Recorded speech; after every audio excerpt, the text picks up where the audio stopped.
The grand chamber of the Galactic Confederation glittered with the light of 3 artificial suns.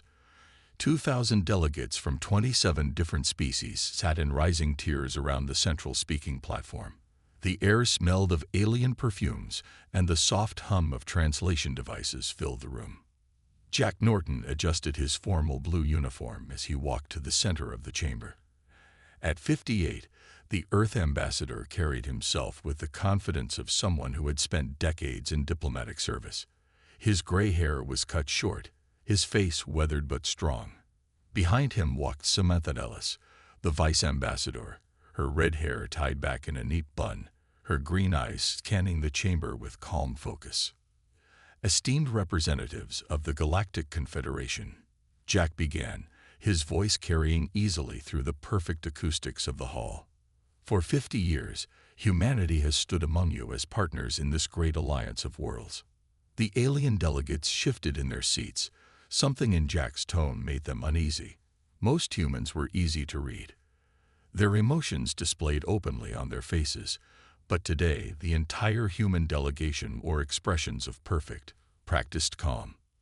We have traded with you, fought alongside you, shared knowledge and culture, Jack continued. We have, by all measures, been productive members of this confederation. In the highest tier, the Zinthari representatives leaned forward, their scaled skin catching the light.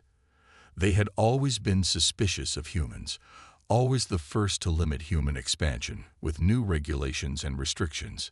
Today, I am here to announce that humanity has made a decision. Jack paused, letting the silence grow heavy. Effective immediately, Earth and all human colonies are suspending participation in Confederation activities. The translation devices struggled to keep up as gasps and exclamations erupted across the chamber. Jack raised his hand, waiting for quiet to return. We will maintain our borders and honor existing trade contracts until expiration, but we will not renew them. We request all non-human diplomatic personnel vacate Earth space within 30 standard days. The Paxan Elder Krill rose from his seat, his ancient voice quavering. Ambassador Norton, surely there can be discussion, if there are grievances. Jack's face remained perfectly neutral. Our decision is final. There will be no negotiation. On the observation deck above the chamber, news reporters from 100 worlds frantically sent updates to their home planets. Among them, Frank Peterson, the veteran correspondent for the Galactic Times, watched with growing concern. In 15 years of covering Confederation politics, he had never seen anything like this. Down on the chamber floor, Samantha Ellis stepped forward and placed a small device on the speaker's podium. It projected a holographic document that glowed with official Earth government seals. This document formally terminates our membership, she said, her voice calm and measured. All human representatives serving on Confederation committees and councils are hereby recalled. All human military personnel integrated into Confederation security forces are ordered to return to Earth space immediately. The chamber erupted in chaos. The Mibari delegates, longtime allies of humanity, called out questions that went unanswered. The Draxian military attaché was already on his communication device, likely ordering emergency measures. Jack nodded to Samantha, then turned to the human delegation seated behind him. Without a word, they all stood in perfect unison. No arguments among them, no dissenting voices. 50 humans from different colonies, political parties, and backgrounds, moving as one. As they walked toward the exit, the Zinthari High Minister shouted, "You cannot simply leave. The economic consequences." Jack stopped at the massive doorway and turned back to face the chamber one last time. For just a moment, his mask of neutrality slipped, and the gathered aliens saw something that made even the most powerful among them feel a chill. Satisfaction. Then the doors closed behind the humans, and for the first time in half a century, the Galactic Confederation faced a future without humanity. News traveled faster than light across the galaxy. Within 6 hours of the human delegation's departure, every world in the Confederation had heard the shocking announcement. On the financial planet of Axril Prime, traders rushed to their terminals as markets opened. The massive crystal dome of the Axral Exchange, usually glowing with the calm blue of steady trading, flashed angry red as prices plummeted. "Sell everything connected to human industries," shouted a four-armed Quillian trader, all of his limbs frantically working different screens. Around him, hundreds of aliens did the same, their varied anatomies united in panic. By midday, the Axral Exchange had dropped 43%, the worst crash in 3 centuries. Emergency stabilization measures kicked in, halting trading. But the damage was done. Fortunes vanished in hours. In his luxurious office overlooking the exchange, Chief Financial Officer Greg Martinez, one of the few humans who hadn't yet departed, calmly packed his personal items into a small bag. His alien assistant hovered nervously in the doorway. "Sir, the board requests your presence at the emergency meeting," the assistant said, his eye stalks trembling.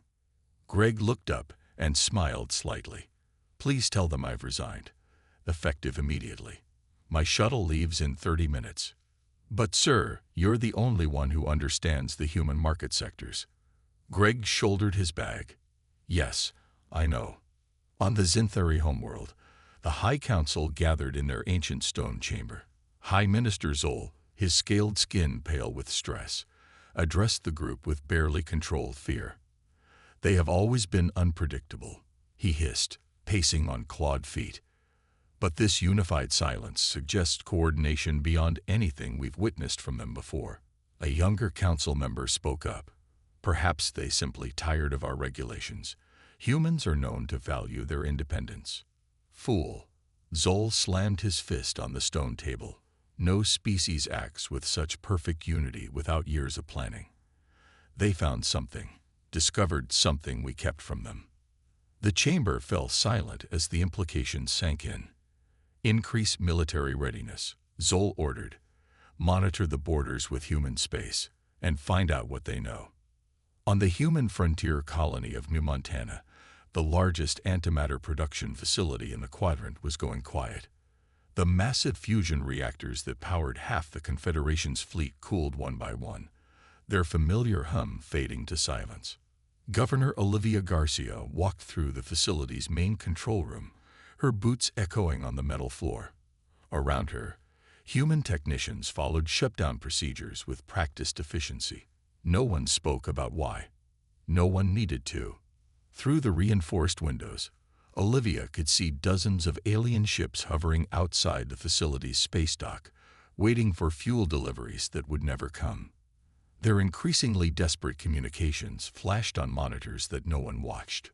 "Final reactor shutdown in 3 minutes," announced the facility's eye. Olivia nodded. "Begin data purge of all production methods and formulas." "Governor," her assistant said quietly, "the Paxan diplomatic vessel is requesting permission to dock. Elder Krill himself is aboard." Olivia didn't hesitate. "Denied. All non-human ships must leave our space within 6 hours or be considered hostile." "The Elder was always kind to us," her assistant noted. "Yes," Olivia said, her voice softening slightly. "That's why we're giving them 6 hours instead of 2. In the offices of the Galactic Times on the Confederation capital world of Harmonium, journalist Frank Peterson filed his final story before departure. His Meberry editor Claxel read it with growing dread. "Frank, this doesn't explain why humans are leaving," Claxel said, his large eyes blinking rapidly in distress. Frank closed his travel bag. "That's because we don't want you to know why. Not yet. But the people deserve answers," Claxel protested. Frank looked at his editor, a being he'd worked with for 7 years. "No one's talking," he said simply.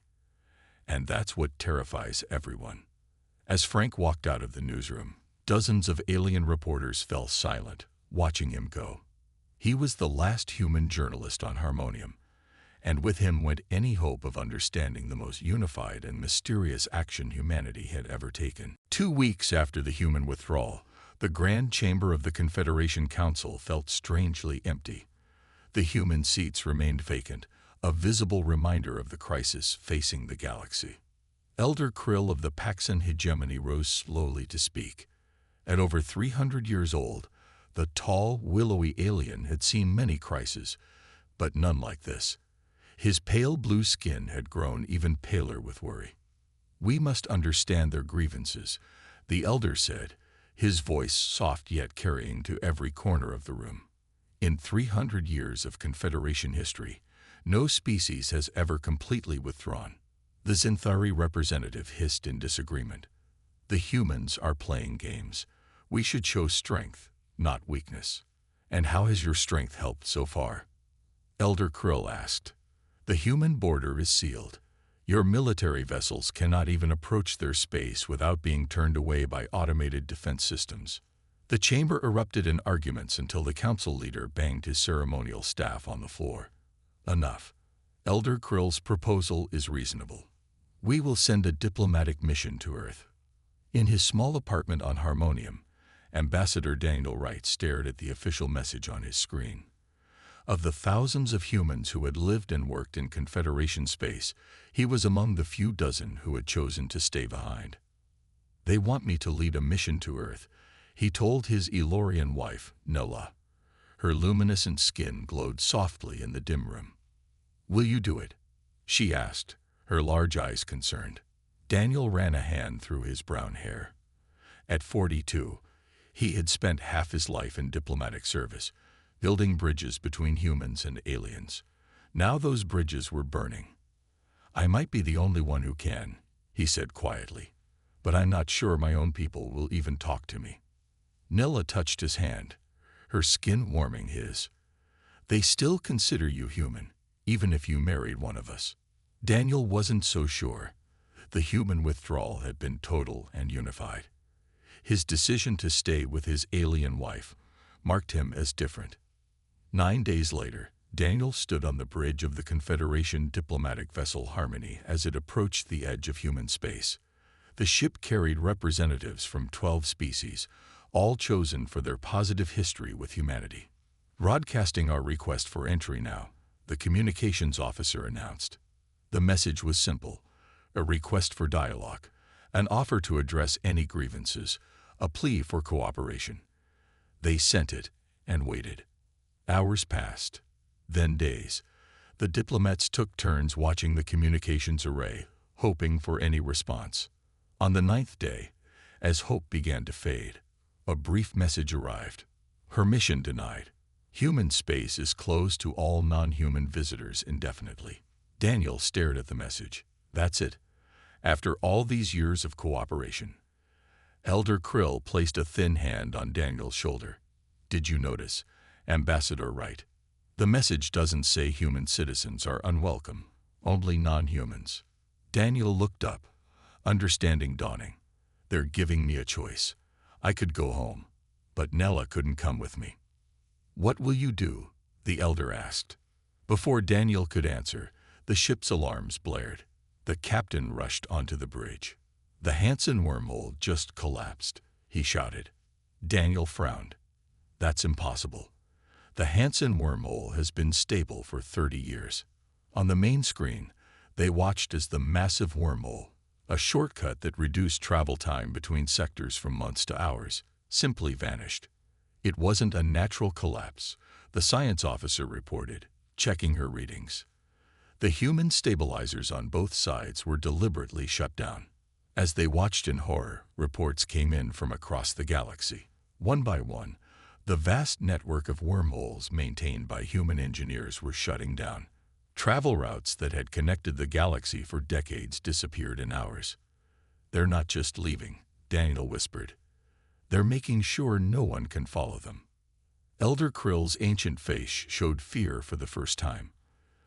"They're not merely walking away from the table, Ambassador Wright. They're burning the bridges behind them." Daniel nodded slowly. "And you still don't even know why." 3 months after humanity's departure, the true cost of their absence began to show across the galaxy. What experts now called the human recession touched every planet, every species, and every industry. On Nelvana Prime, the manufacturing center of the Outer Rim, factory owner Alan Murphy walked between rows of complex machinery. The tall human with weathered hands had spent 20 years building his business here. Now he was leaving it all behind. This calibration needs to be adjusted every 6 hours, Alan explained to a group of Nelvanan workers. Their 4 eyes watched carefully as his fingers made tiny adjustments to the machine.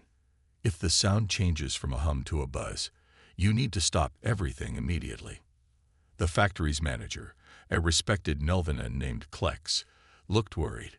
We have the manuals you provided, but these machines seem to respond to you differently. Alan smiled slightly. That's because I built them to be fixed by humans. We like to tinker, to improvise. The manuals tell you the rules, but sometimes you need to break them. Later, as Alan boarded the last transport to human space, Klex presented him with a ceremonial gift. We will keep your factory running, Klex promised. Alan accepted the gift with proper Nelvanan courtesy. He didn't have the heart to tell Klex that without human intuition for mechanical improvisation, production would drop by more than half within months. On the farming moon of Tursus II, Dr. Lisa Bennett checked the seals on the containers of specialized bacteria she had developed. The short woman with curly brown hair had revolutionized food production for the Mayberry species, whose native crops had failed to grow in Confederation space. The growth medium needs to be kept at exactly this temperature, she told her Mayberry assistant. Too hot or too cold, even by 1 degree, and the bacteria will die. The assistant, a young Mayberry named Zeet, studied the detailed instructions Lisa had written. These instructions are very complete, Dr. Bennett. We will follow them precisely. Lisa nodded, but worry crossed her face. The thing is, Zeet, sometimes the bacteria need a gentle touch, a feeling that can't really be written down. A feeling. Zeet looked confused. But science is precise. It follows rules. Human science often involves intuition, Lisa said quietly, knowing when to break the rules. As she left the laboratory for the last time, Lisa knew her documentation was perfect. What she couldn't document was the small adjustments she made daily based on the color, smell, and behavior of the bacteria. Things no instrument measured but human senses detected. On Europa, Jupiter's ice-covered moon, Professor William Holt supervised the shutdown of the prestigious Carter Institute. For 15 years, the leading human biologist had worked alongside alien scientists researching a cure for the xenoviral plague that had ravaged 6 species. All research notes have been backed up, he told the team of alien scientists who had been his colleagues for over a decade. You'll have access to everything we've documented so far. Neri, a Paxan biologist who had worked closely with William, looked at him with her large, sad eyes. But not to your current research. The breakthrough you mentioned last month. William's face remained neutral. That work wasn't yet ready to be documented. We were so close to a cure, Neri said. Millions will die without it. William picked up his personal datapad, the only item he was taking with him. On it were his latest findings, the potential cure he had discovered just 2 weeks before the withdrawal order. I'm sorry, he said simply. That evening, at the last human outpost before Earth space, 3 ships docked almost simultaneously. Alan Murphy, Lisa Bennett, and William Holt, strangers united by the same journey, found themselves sharing a meal in the station's cafeteria. Did you leave them everything? William asked, his voice low. Lisa shook her head. Just what was in the manuals, not the extras. Alan nodded in understanding, saying, they'll try to keep things running.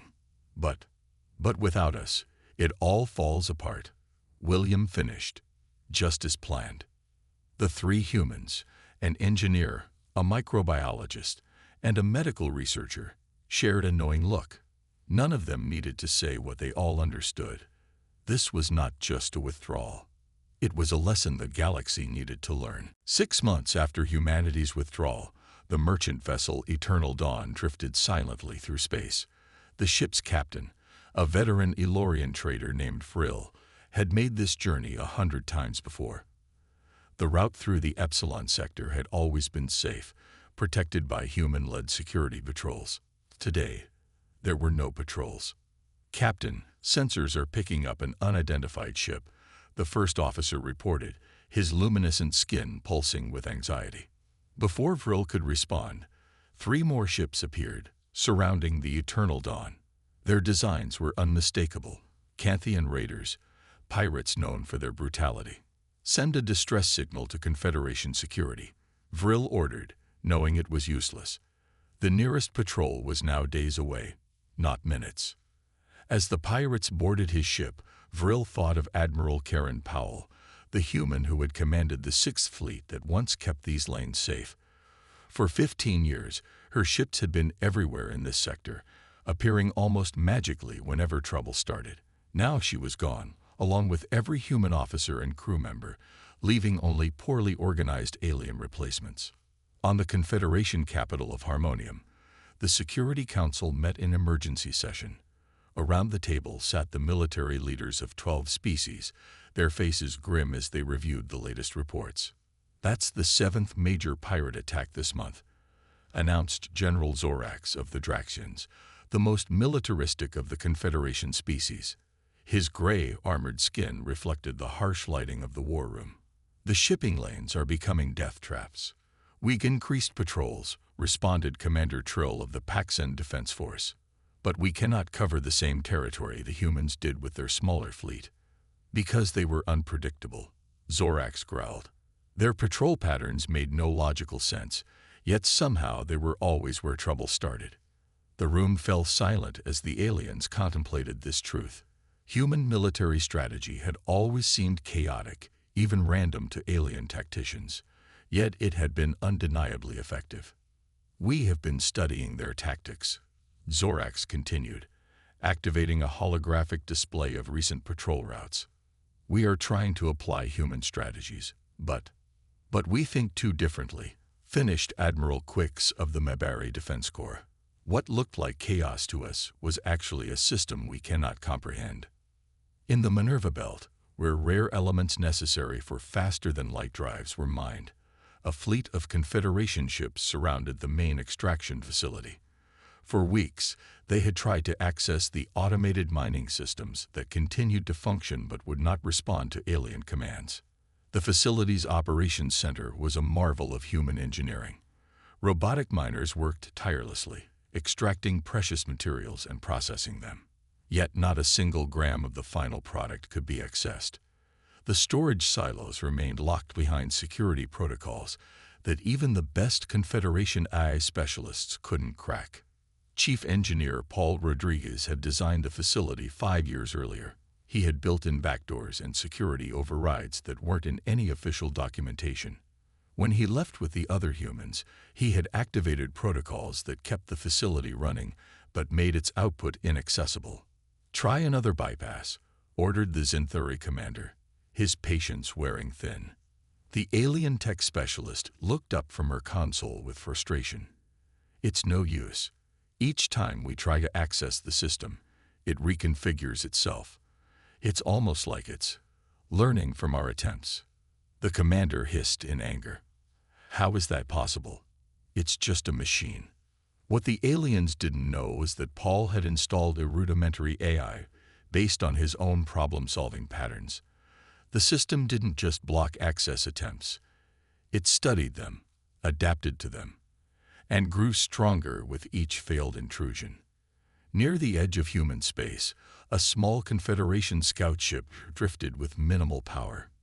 Inside, a team of Draxian Special Forces operators watched a distant human outpost through powerful sensors.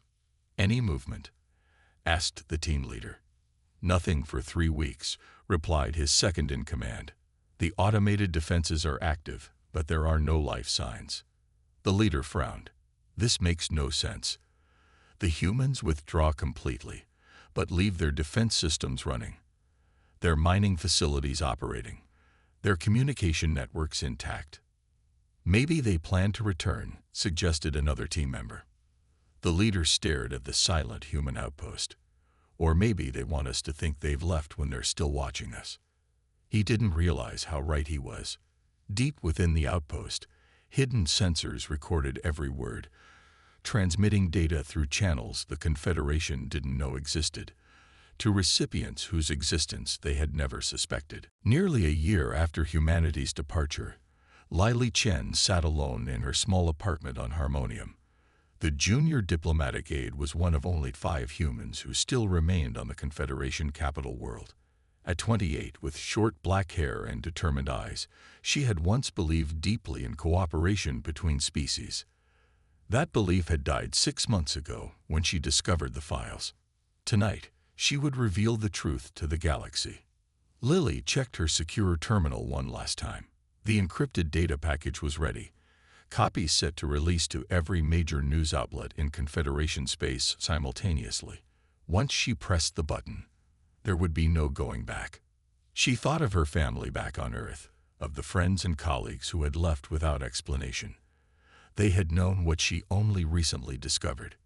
For the truth, she whispered and pressed the button. In the offices of the Galactic Times, editor Claxel was about to end his shift when every terminal in the newsroom lit up at once. The Mibari's large eyes blinked rapidly as data flooded the screens. Thousands of classified Confederation documents, all bearing Earth government verification codes. "Get everyone back in here," he shouted to his assistant. "Now."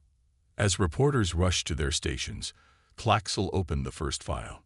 Its contents made his blood run cold. The document detailed a secret meeting between Xanthari scientists and Confederation Council members from 30 years ago. It authorized limited biological sampling from human colonies without consent. What the bland bureaucratic language masked was horrifying. Medical experimentation on unwilling human subjects. And there were hundreds more files just like it. By morning, the documents were the only topic of discussion across the galaxy. On the Paxan homeworld, Elder Krill read through the evidence with growing horror and shame. The files revealed decades of conspiracy by several founding species of the Confederation to systematically limit human expansion through seemingly benign regulatory measures. One document showed how the Xanthari had deliberately blocked human colony applications while fast-tracking their own settlements in resource-rich sectors. Another revealed how trade agreements had been secretly modified to exploit human manufacturing while limiting human access to advanced technologies. Most damning were the records of biological research conducted on unwilling human subjects by Xanthari scientists with the tacit approval of the Confederation Council, a clear violation of the founding charter. "We brought this upon ourselves," the ancient Paxan whispered to his empty chamber. On Harmonium, Lily Chen was escorted from her apartment by Confederation security forces. The slight woman walked with dignity between the hulking Draxian guards. She had expected this. In the detention center, she was brought before a panel of high-ranking officials from 6 species. Their faces showed a mixture of anger, shock, and fear. "You are charged with releasing classified information," announced the Xanthari representative, his scaled skin pale with rage. "How did you obtain these files?" Lily smiled calmly. "I've been gathering them for months. But humans have known about your betrayal for years." The officials exchanged uneasy glances. "Yes," Lily continued, "we discovered your experiments on Outpost 26 5 years ago. We found evidence of your trade manipulations 3 years before that. Did you really think humans wouldn't notice? Then why the sudden withdrawal?" asked the Mibari representative. "Why not confront us with this evidence?" Lily's smile widened slightly. "Because we wanted you to understand what you're losing, and because we found something better." "What do you mean?" The Draxian leaned forward. "The documents show that humanity wasn't merely retreating," Lily said. "While you were busy containing us, restricting us, experimenting on us, we were exploring. We discovered a new region of space beyond the Confederation's knowledge." The room fell silent as the implication sank in. "The Perseus arm," the Paxan representative whispered. "But our surveys showed it was empty." "Your surveys were incomplete," Lily replied. "We found worlds, resources, and other species, ones who haven't been corrupted by power, We've established colonies there already, free from your influence. This is why you didn't fight back, the Draxian realized. You didn't need to. Lily nodded. Humanity didn't leave because we had to. We left because we found something better than you. 5 years after the human withdrawal, the Confederation had changed. The revelations of betrayal had led to the collapse of the old council. New leaders had emerged, promising transparency and genuine cooperation. The Zintheri, disgraced by their central role in the scandal, had been stripped of their founding member status. But the galaxy was still struggling without humanity. On this ordinary day, alarms suddenly blared across the Confederation monitoring station at the edge of what was now called human territory. A single ship had appeared, broadcasting on all frequencies. "Captain, it's a human vessel," the young Niberi officer reported, his voice shaking with excitement. On the bridge of the Earth ship Endeavor, Captain Jason Miller stood tall and calm.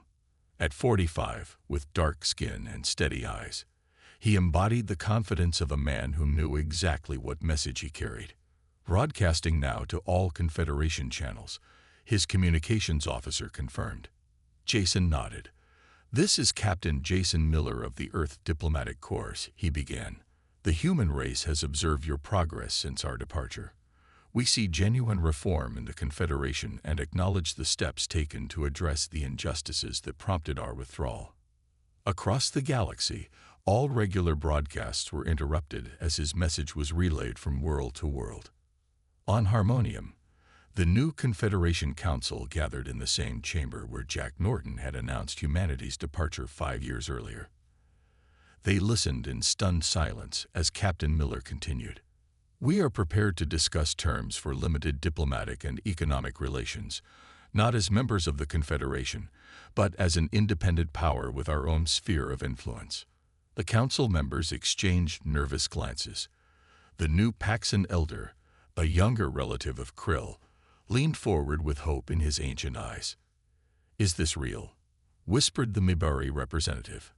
"Are they coming back?" Captain Miller's message continued, revealing what many had suspected, but none could confirm. Humanity has established the alliance of free worlds in the regions beyond the Perseus Arm. We have encountered 12 previously unknown sentient species and formed partnerships based on mutual respect and transparency. In the Confederation military headquarters, General Zorax of the Draxians studied the star charts with new intensity. The Perseus Arm had always been considered mostly empty space, or so their surveys had claimed. Had humans known better all along? Or had the old council deliberately hidden the truth? 12 new species, he murmured. An entirely new power block. In her small office on New Harmonium, Ambassador Lily Chen prepared for the arrival of the first human diplomatic mission. After exposing the truth 5 years ago, she had been briefly imprisoned, then released when the old council fell. Now she served as the liaison between the Confederation and her own people. The door chimed, and a familiar face entered. Admiral Karen Powell, once commander of the 6th Fleet, now the head of the Human Diplomatic Security Team. "Ready for this?" Karen asked with a small smile. Lily nodded. "They've changed, Karen. Not completely, but enough to start talking again." "And we've changed too," Karen replied. "The Alliance has taught us a lot about true cooperation." Throughout the galaxy, things began to shift. In neutral ports, human traders appeared for the first time in years, offering new goods and technologies. Selected alien scientists received invitations to visit human research facilities. Small diplomatic teams established presences on major worlds. It wasn't a return to the old relationship. It was something new. The humans who came back were different, more confident, more unified, less willing to compromise their values. They spoke of their alliance with pride, of new discoveries and opportunities beyond what the Confederation had ever offered them. In a quiet corner of the diplomatic reception on Harmonium, Elder Troll of the Paxans spoke with Captain Miller. "You never needed us, did you?" the elder asked. Miller smiled slightly. "No, but some partnerships are worth rebuilding on equal terms. The galaxy hadn't collapsed without humanity, but it had been fundamentally changed by their absence. And now, a new chapter was beginning, with humanity holding a power that no fleet or armada could match: the power of choice. The species that had once taken humans for granted now understood a fundamental truth. In walking away, humanity had demonstrated more strength than any weapon could provide. And in choosing to return on their own terms, they showed that true power comes not from control, but from the freedom to choose your own path.